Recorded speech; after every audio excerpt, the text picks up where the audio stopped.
Welcome back. And as we've been telling you all morning, an historic ruling in the U.S. as former Minneapolis police officer Derek Chauvin convicted on all charges in the death of George Floyd.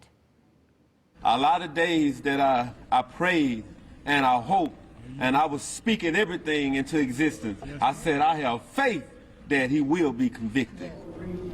And members of Floyd's family say this move, a step in the right direction, but yes, a lot of work still needs to be done. Chauvin convicted on all 3 charges, including second and third degree murder in the death of Floyd last May. The case sparking worldwide protests and forcing police all over the world to re-examine protocol, racism, bias, and this verdict hitting close to home.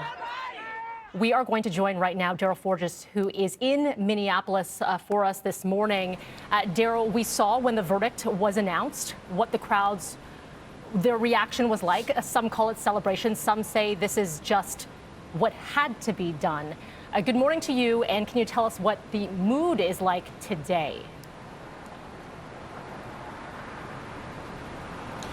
Yeah, Melanie, good morning to you. As Derek Chauvin wakes up behind bars this morning, the mood and atmosphere here in Minneapolis has changed drastically compared to what we saw for the past few weeks, even as far back as May of last year when George Floyd lost his life. Now, I can tell you, we saw a large law enforcement presence leading up to this verdict. We saw a lot of officers from out of town, out of state, and we even saw as much as 3,000 National Guardsmen here on the ground in the Twin Cities alone because of the amount of protesters we've seen here for the past few weeks, as well as what happened after George Floyd died of the Black Lives Matter movement protests in May, June, and July. But Melanie, I can tell you, as soon as that verdict was announced by Judge Peter Cahill that Derek Chauvin was guilty on all 3 of those charges, it was like a big sigh of relief from a lot of people all across this area. People started crying, hugging each other, embracing one another. We also saw people dancing and screaming. And for George Floyd's family, they say that, yes, this is justice for them. They are happy. Thelonious Floyd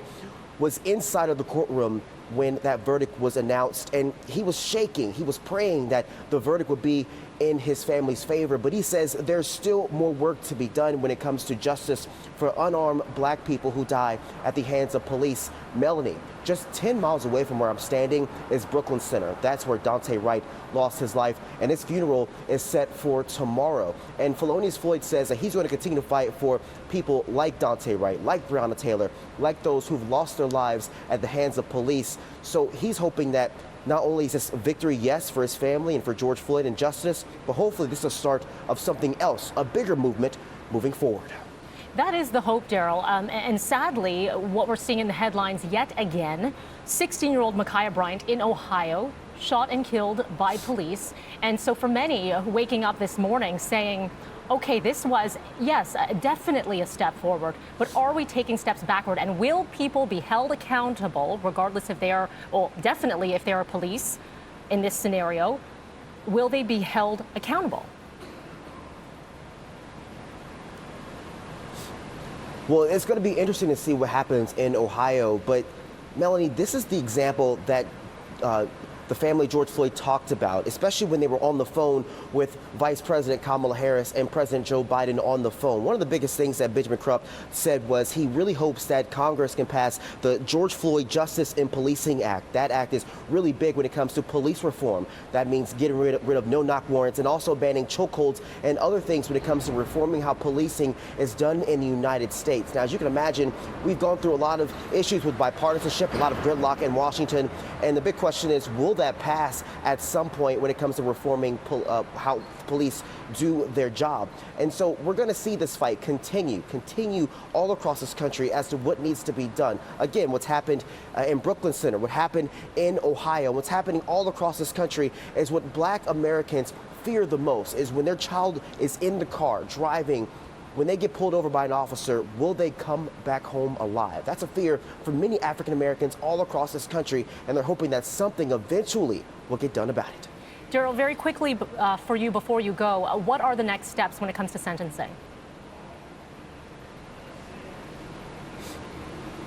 Well, Melanie, Derek Chauvin will be sentenced in about 8 weeks from now, and that's going to be a big decision left up to Judge Peter Cahill. The judge will be looking at several aggravating factors when it comes to the overall sentence. Derek Chauvin will be looking at least a minimum of 12.5 years in prison, but the prosecution wants more. They want a big increase in that. That's why Judge Peter Cahill will be looking at those aggravating factors, including the fact that Derek Chauvin killed George Floyd in front of a 9-year-old girl that we heard from earlier during the trial proceedings, and also the position that George Floyd was in at the time of his death. Those are the biggest things that Judge Peter Cahill will be looking at for the next 8 weeks. So yes, at least Chauvin is looking at about 12.5 years in prison, but the max is about 40 years in prison, Melanie.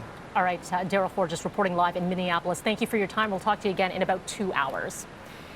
Okay, 7:33 is what we're sitting at right now. We're going to bring in Frankie because as I look out this window, yours looks worse.